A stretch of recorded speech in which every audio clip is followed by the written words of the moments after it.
everybody, welcome back to Around the Campfire, the podcast which is the ultimate summer podcast for summer camp work. I am Harry with AmeriCamp, and I'm here with a very amazing guest with me today, someone who was actually a camp co-counsellor. I have Laura with me. Hi, Laura. Hi, how are you? I'm great. How are you? Great now. Good. Well, people don't know, but me and Laura both went to the same camp, but I'm not going to say anything like that. So Laura, I'll just let you introduce yourself, tell me what camp you went to, what year you went, and what your role was at camp as well. So I'm Laura. I went to camp in just the summer gone, 2024. I went to Tyler Hill. So I was a general counsellor for the cadets, which was absolutely amazing. Love it. And we had literally the best time ever. Our camp is so gorgeous. We are so biased, I would say, as well. So me and Laura both do videos on TikTok, on everywhere, kind of promoting AmeriCamp in general, but also our camp because it is just so amazing. How did you find your summer, Laura? Because obviously your first time, you were probably nervous before you went. What was the emotions when you first got to camp, either before camp, and then how did they change throughout the summer? So I was so excited. It was something I always wanted to do. I would be a little kind of a Disney kid. So seeing things like this online and in movies and TV shows, I was like, I'd love to do this. It's like a dream of mine. So I didn't have full expectations of what I'd go into when I got there, but I was so impressed, so pleased of how the dream actually became a reality. So I actually was quite late when I was applying for camp. I think it was around this time last year. Whereas this time around, I did it kind of straight away, September time. So I was kind of a bit nervous as to what would be available to me. And I was kind of reaching out to other people online to see their camp experience and see, am I too late? Will I get a dream camp I like? And I feel it kind of fell in a great way for me because I was going with two other girls and we were kind of being a bit fussy at the start of where we wanted to go, our different preferences and hoping we'd all get together. It came to a point where we were like, okay, guys, we can't be so picky about everything. So luckily enough, I saw that there was general counsellors being still hired for Tyler Hill. And I think this was around March time. So we were in the hiring pool for a while, but we were just so picky and stuff. So when this opportunity arose, we contacted Tyler Hill directly. And luckily, the three of us got interviews and we got accepted together. So that's when it completely felt like, oh my God, this is happening. When the initial hiring and everything started, I had this feeling of oh my God, I'm going to live out the camp dream I always wanted. I'm going to keep looking at these TikToks, seeing how camp was for other people, but bearing in mind that what you see online isn't always what reality is, and everyone knows that. But I was completely surprised when I actually got to Tyler Hill. It was actually I was dreaming when I was there the whole time. Orientation week was amazing. Just getting to know everyone, talking to people who had been returning, talking to new people. There was a lot of people that were new when I was going in, so it was very, very good and a nice way to go into camp, knowing different people. And my two friends that I went with, they ended up being in different divisions, higher divisions, so I didn't really mix with them. So I was kind of going in with it myself and meeting new people. So I was absolutely amazed. It was more than anything I would have imagined. Amazing. It literally, I am biased obviously with our camp, but obviously we know that social media glamorizes camps and you always see the best parts of it. But when you do get to camp and you actually see it in person, usually that first morning after you arrive, because obviously opening day for staff, you get there and you get greeted by loads of staff. You're coming off a bus after 2.5 hours. You're oh my God, I actually don't know where I am. What's happening? It's a bit dark. You're this is too much. But then when you get some sleep and you wake up the next day and you finally walk out your bunk and you just see camp, oh my God, it's a feeling you actually can't replicate. You know what I mean? I mean, you would know. It's just one of them. It's surreal, the moment. Yeah, even trying to describe it to my friends back home, I'm I can't explain it. No. It's something different. And when they say the camp bubble, it's a real thing. Yes. Literally, you don't know anything from the outside. That is so true. I mean, we'll get onto the camp bubble in a bit because that is something I preach about as well. But it's funny that you say that obviously you thought it was hiring, you thought you got hired quite late when it was like Jan to March time. But it's funny because now what we say to everyone is like January, February are literally the best times to get hired, because it's when camps are like really ramping up the recruitment. It's when we have our camp fairs. Like obviously we have 4 in February, which is huge. And some people realize that if they get placed in like Jan Feb for AmeriCamp, it's fine because they will get placed. It's when you do go into like March, April territory that it gets like a little bit scarce. But I know that people get so scared when they're thinking of applying in January. They're like, oh my God, am I going to get hired? And it's like the best time to get hired. That's it, and I didn't realise that last year. I actually came in with the intention, oh no, I'm so late. But actually working with AmeriCamp now, I'm like, this is the peak time. It's perfect time. It is. Like it's hiring fairs and everything. Like I had never experienced anything like the fairs. And even working and seeing that you have all these events in the UK, I'm like, I wish I saw something like that or experience. It's so cool, and it's so nice to see other people's videos of them going to them last year or this year. Like I think it's amazing. Yeah, it is. And obviously we preach about it all the time, but it's literally just it's the best way to get hired because it's in person. You cut out everything like the online interviews, all of that. It's just a nice vibe. You get to meet all the directors. I just love camp fairs. I can't wait for February because it's just going to be like such an exciting week of just going to like Edinburgh, London, Manchester. I just can't wait for it. But anyway, enough of the camp fairs. I think we need to talk about the camp bubble, because I don't think I've actually spoke about this on a podcast with anyone, but I'll let you, Laura, describe what the camp bubble is, and then we can kind of just talk about it, because I think we all have like different experiences of it as well. Yeah, so it's the same as like when you say start something new, like a series or something. You feel like you can only talk about it to people who've seen it or whatever, and you're like, you feel alone when you don't have anyone to talk to about it. And it's like the minute you get in those gates, it's like a closed community, and whoever's there, you can talk and experience the camp life together. But even if you call home to your parents, you can't describe what it is like, and they won't understand it either till you actually experience it yourself. Like days where we went off and we had our days off and we went to the lake and stuff, the minute you pass them gates, it's like, oh my God, I'm back in reality. Yeah, that is so accurate. Yeah. It's like I didn't believe it until I actually felt it. And even the day when we arrived at camp, it was pitch dark, it was very late at night, and I could feel it the minute I stepped in them gates. I'm like, okay, this is happening. Like, we're here. Forget about stuff that is going on at home, like things your friends are doing over the summer and things you would have been doing last summer. This is a new experience for me, and it's all changing now. Yeah, it is. That is so true. And I mean, the funny thing is with camp, I think even if you're nervous, because everyone is so nervous, especially if it's your first year going to camp, and orientation can be overwhelming for people who don't expect orientation, because it is a lot and like you're forced to do things out your comfort zone. But in the long run, it works because you do gel with everyone during orientation. It helps you for camp. But it's funny because once you have that like instant mood change, I feel, either during orientation or when the kids come, where you just think, I can breathe, like I can relax now, this is okay, and you really do just forget about everything and your life is just invested in camp. Oh, literally. And like even things that like you do in camp, or American traditions that you wouldn't do at home, it's like, oh my God, this is my new normal now. Yeah.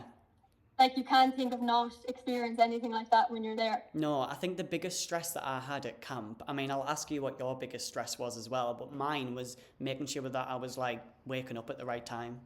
And then you come back home and you're like, oh my God, I've got petrol, I've got insurance, I've got rent, I've got all this. And it's like, but then when you go to camp, everything's just so trivial. You're like, oh my God, my socks are wet. Like, it's just things like that. It's like, it's just such a weird thing that you've no responsibilities except obviously the campus responsibilities. But as you're saying, it's nothing like petrol or like paying for your next whatever it is. Like it's just a different kind of responsibility you have. And it's like you've never experienced it, you know? Yeah, it just takes you out your comfort zone, but in like the best way possible. Like it matures you so much, but it also just makes you like appreciate like the little finer things in life as well. Like I obviously, because I'm not going back to camp this year, like I'm starting to reminisce on the summer, and it's just little things like waking up in the morning and like walking past the lake and hearing the birds, or like being in the dining hall and people slamming the knives and forks on the table. It drives you mad at camp, but then when you're actually away from it, you're like, oh my God, I miss it. Like, have you felt like that? Obviously, because that was your first year just gone. So this period in between is like known as like the depression period because you're like, just want to go back to camp. Have you been feeling like that? I have. What's mad is because with doing the AmeriCamp content, I obviously look at my camera roll on my phone, but I forget that I actually made a Snapchat private story and put a lot of things that I don't have on my camera roll because it doesn't save. Yeah. So I different things like even the lashing rain that was outside, or like even a story of me and the girls in the bunk being like, oh, the kids have left us, they're gone to a spa day or something. And I'm like, I forgot about these moments. Yeah. Like, and they bring me back, and I'm like I can't believe that was, say, 6 months ago. Like, time has flew and you miss it so much. Yeah, that's something I do all the time is if I'm in like a certain little mood, I'll go into my camera roll and just like flick through random pictures and videos. And I'm just like, oh, like it's so nice to reminisce. And I think you just can't get out of your head. I think once you go once, you kind of have to go twice. And then after your second time, you're like, oh, I really want to go again. But then you just think, I need to like get a proper job and all that. So you are going back next year, aren't you? I knew I was going back, I'd say, within the first week of camp. Yeah. I swear to God, I was like, this is something I love to do, like, this is me kind of thing. And I know we're saying, like, we're getting older, we need to get into these full-time jobs, but I feel like that's not my time yet. No, it can wait, it can wait. I feel like this is like a proper job at the end of the day because you get paid quite a bit and you've got a lot of responsibilities. So I would just like put everything else to the side. It is, and it's like one of them jobs. It doesn't feel like a job. It feels like you're just on like a nice holiday and being able to experience new things. Like, it actually doesn't feel like you're working or anything. And it's so enjoyable. And I'm like, I will try to do it for as long as I can As you and should. try to promote other people to go do it. You know, Yeah. I feel there's a lot of people from the UK who go, but I feel like it's not as much in Ireland as I would have thought. So to be able to persuade other people to try something new and go to camp, what I'll try to do. Yeah, as you should, as you should. I mean, Laura is, just for people who don't know, Laura is one of our kind of AC influencers. So she does fantastic content on her TikTok, which she will give everyone at the end of the podcast as well. So you can all go follow her over there because it's amazing content. And I think you do you do a really good job at showing what camp is like, but even from more of like an unfiltered perspective as well. Because I think that summer camp is glamorized on social media. You know, everything is on social media. But a lot of the things that I like to see is when people show kind of the out of context videos, the raw emotions, the sadness on leaving day, things like that.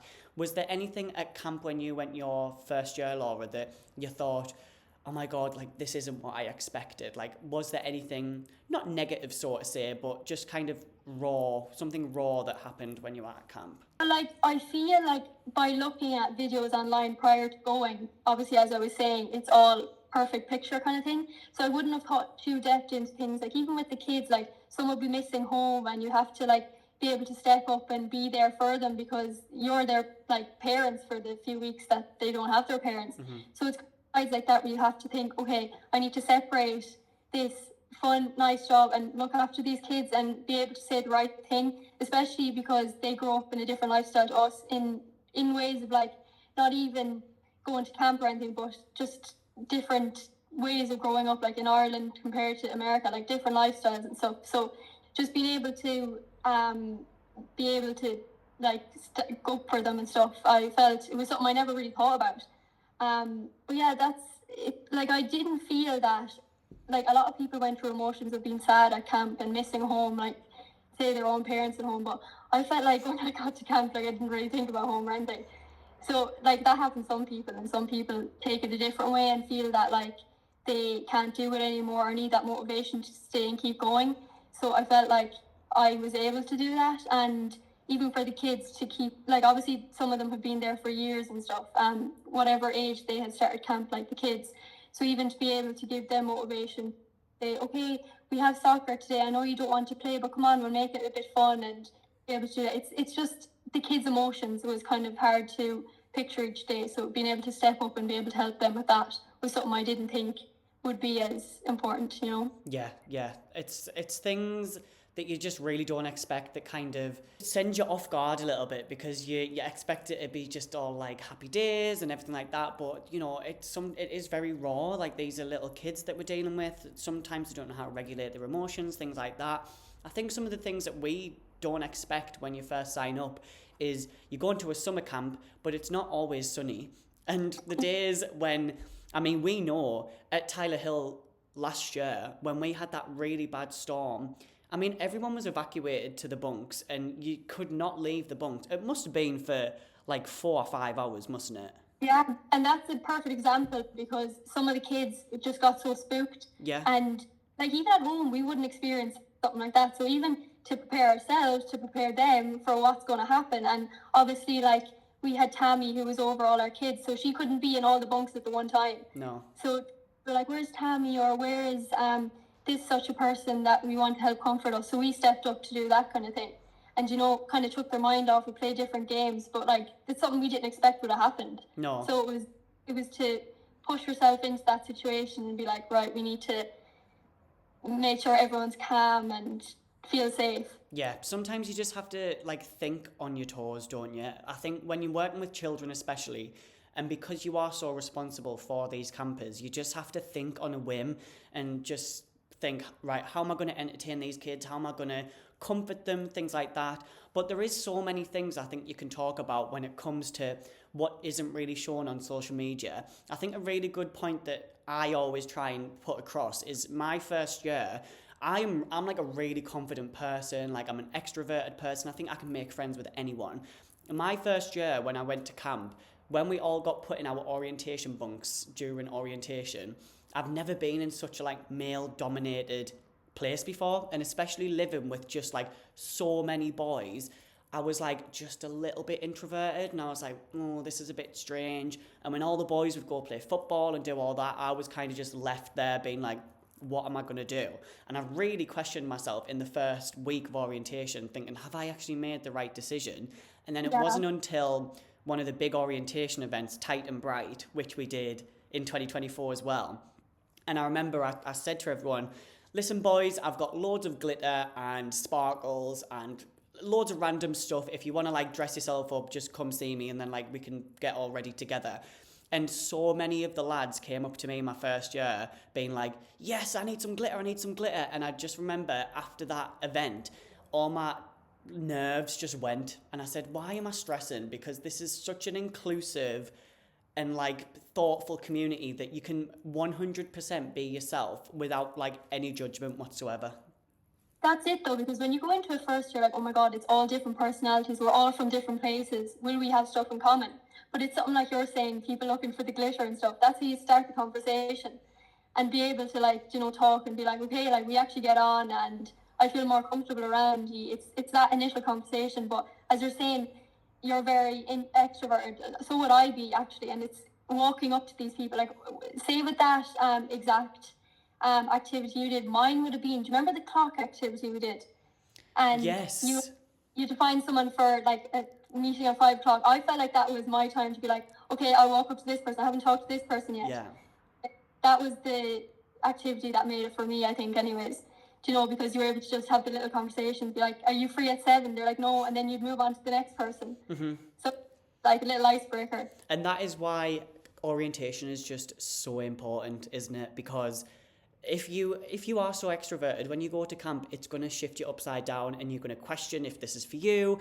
But camps, it's their responsibility to get you out of your shell, to make you, gel with people who you wouldn't normally gel with. I was like best friends with the Americans, the Colombians, the Irish, the UK, like everyone. And I was just like, this is what camp is about. Like, it's just a nice little cluster of people. Which kind of brings me on to my next point. Obviously, you enjoyed your first year so much, and I'm so glad you're going next year. Well, this year now, because I feel like you're made for camp, Laura. You're just the personality for camp, so I'm so glad you're going. If you can rewind to 2023, 2024, oh my God. What is there anything in particular that stands out as kind of like your favourite memory, or just like a core memory of camp? It doesn't have to be like anything anything important, but is there anything that you just hold on to? I just think, even going back to the extroverted thing, I think it's being able to speak to these new people, I've made the best of friends ever.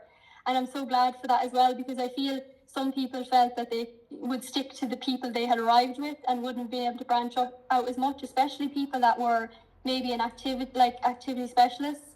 Do you know, if they had that same routine that day, they'd only see the people who would come over. They mightn't be able to see everyone all the time, and especially with days off and stuff, you might have them different to others. Yeah. But I feel like even with the girls I was in the same bunk with, we are still so close. The group chat is still hopping. I'm going over to Manchester next week to meet some of them. Oh my God, amazing!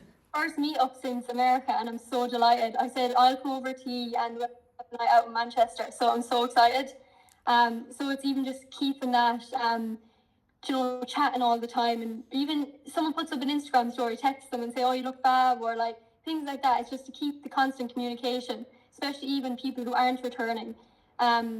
Just to keep that up, and you never know, in a few years you might bump into each other on the street or something. So I think definitely friendship is the one thing that stood out to me. Even just like meeting people, say, that are from Ireland as well, that went to camp, and I could see them potentially again sometime. But the friendships would have been the best thing for me. Yeah, and it's such a good point that you say, to like make that kind of commitment with people who aren't returning as well. Like, obviously I'm not going back to camp this year, but I'm having like a big meetup for my birthday in Liverpool in April, and I've just invited everyone from 2024, because I was like, I might not be going back to camp, but these are the people who I feel the most comfortable with, and it's just the people who I want to spend my birthday with. And now it's literally become an annual thing, so it's happened the last 2 years. This is going to be the third one. And that's why everyone excited. Everyone's like, Harry's birthday, we're all going to meet each other then. Like, it's quite nice. Like, so especially that you had said it a lot of time prior to when it happening. So it's nice to just have that conversation with everyone and be able to meet again. It is. I actually cannot wait to just see everyone. I hope you come in. I hope I see you there. It'll just be great to like, yay! Yeah, I can't wait to see everyone. It's just going to be a camp night out. Is the best night out. It's just the best people in the world, so I can't wait. I'm cautious of time, so I'm just going to give you some quick fire questions, and then I just want you to give me a quick question, and then we'll kind of go on to the end. So, what was your favourite meal at camp? I'm pasta all day, every day. So I think pasta was what I had all the time. Interesting. What was your worst meal at camp? Do you know what? This is probably very controversial, but I didn't really like that dessert breakfast. Really? That's so rogue. I wouldn't be a dessert person, so when I saw that on the table at like 8 o'clock in the morning, I was like, okay, I'm not eating that. My God, mine has to be the Friday service chicken. Oh yeah. Oh God. Yeah. Anyway, we'll put that out of our head. And then kind of the last thing that I want to ask Laura is, you've done camp for a year. You're going to do it for another year. Why, in your opinion, should someone do AmeriCamp as an experience? I think mostly for even just life experience, being able to say you've been even out of the country. Say if someone's a home bird, they're not really used to even going 2 hours away from their home to a few weeks away. Getting away to America and to a camp at that is something amazing. And it's something you can tell people for years, and be able to have that camp experience to share with other people as well. I think it's amazing. Like, people text me over my videos and say like, oh, I'm nervous to go. And I feel like I'm not much of an extrovert. Like, what's your like experience on it and stuff? And I just say, go and do it. You might feel the nerves and you someone to go with, but when you get there, you will be like, I'm so happy I went and met the people I can, because it's also kind of like a niche as well for some people, because there's a lot of people that feel they don't want to go just because of other things like work commitments, that they don't have the time to go. And if you get the experience and get the time to go, I just think definitely go for it. Yeah. No wiser words have been said. That is amazing. You've just literally got to do it. You've got to take the plunge and just worry about life later. So 100%. How can people find you, Laura, in terms of TikTok? Do you have a code that you want to promote? I'll let you have the floor. So my TikTok is Laura P Travels, and my discount code then is Laura P30. So yeah. And that gets you £30 off, folks. So if you want to sign up for AmeriCamp, whether that be for 2025 or when we release 2026, make sure to use Laura's code and you'll get some nice discount, which will be amazing. But Laura, I want to thank you so much for coming on the podcast. It's been great catching up. I can't wait to see you in April, which is exciting. And we just want to say thank you for everyone for listening. If anybody has any questions, please feel free to give us a call, message us on our socials, or you can just email us at info@americamp.co.uk. But other than that, we just want to say thank you so much for listening, and we'll say bye, guys. So see you later. Thank you so much.